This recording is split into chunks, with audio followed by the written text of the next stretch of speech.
On the 17th of July, 1683, a decisive battle unfolded. 150,000 Ottoman troops under Kara Mustafa Pasha laid siege to the Austrian capital of Vienna. Initially, Stauffenberg and George Wimpler, the two leading men of the defense, started off with 16,000 men. Despite the huge disadvantages faced by the defenders, the Viennese held despite being vastly outnumbered, and without support for many weeks. However, soon enough, a relief force from various nations of the Holy League had arrived, surprising the Ottoman rearguard and the Ottoman army as a whole, and had saved the city from capitulation. However, there have been a few myths. In this video today, we will cover the two biggest. First off, the siege of Vienna did not have much of anything to do with the religious struggle. The war as a whole was far more political than based on religion.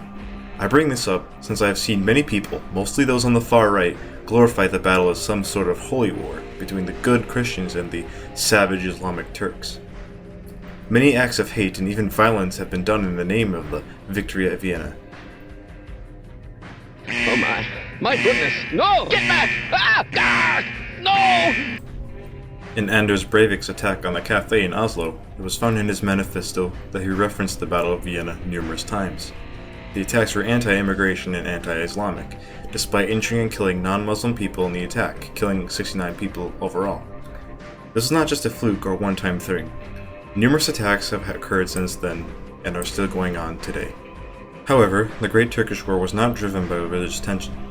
Jan Sobieski, one of the main leaders of the relief force and king of Poland-Lithuania at the time, had a large number of Muslims in his army. These were mostly the Lipka Tatars. Tatars were primarily Muslim-like cavalry. Their origins date back all the way to the 13th century. These light cavalry played a crucial role during the battle alongside the Winged Hussars, and were beloved by Sobieski in his previous campaigns, fighting the Ottomans, Swedes, and Russians. During the Battle of Bakarni in 1683, one of the Muslim Tatars, Crescent, saved the life of Sobieski after he had been cut off from the main force. The Ottomans had also many Protestant Hungarians, who believed that the Ottoman Empire was more tolerant than that of the Habsburg Catholic Austrians. The Ottomans also had an unusual alliance, a long-lasting alliance with Catholic France, giving the Habsburgs two fronts to occupy. French King Louis XIV was devoutly Catholic. If this were a religiously motivated war, the alliance would not exist in the first place. Louis XIV was so friendly with the Ottomans, and despite them being Islamic, he was nicknamed the most Christian Turk by his enemies.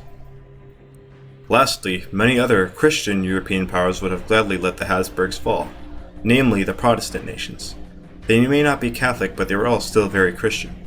These Protestant countries heavily endorsed support from the Ottomans against Catholic Spain and Austria.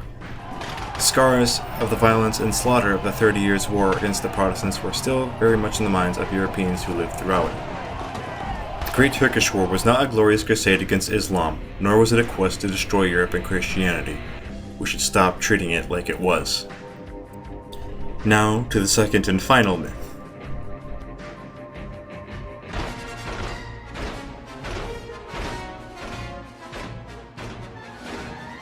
Now, to be clear, I am not saying the Winged Hussars were of terrible quality or that the Polish contribution had no significance.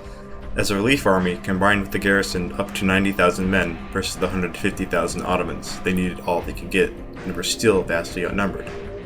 The relief army needed all they could get. However, the role of the Winged Hussars in this battle is grossly over-exaggerated. They only made up about 3,000 of the 18,000 cavalry presented at the battle. Most of the cavalry in charge of the Imperial Army. Next, the counterattack did not begin with a cavalry charge either.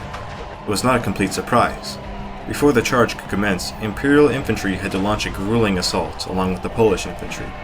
Although it confused both sides and featured savage fighting, the infantry broke through, and the charge led by Sobieski could commence. No doubt the credit should be shared amongst the more numerical Imperial infantry and cavalry with the Polish-Lithuanian Winged Hussars. Although contributing heavily to the battle, Poland was not the savior as Europe was many depicted as. At least not exactly. It took cooperation from both forces, and the 47,000 men of the Habsburgs have been forgotten. To summarize, the Siege of Vienna should not be used to glorify anti-Islamic agendas or any religious agenda, and there is much credit to be shared amongst the imperial forces, and not just the Winged Hussars, for the saving of the city.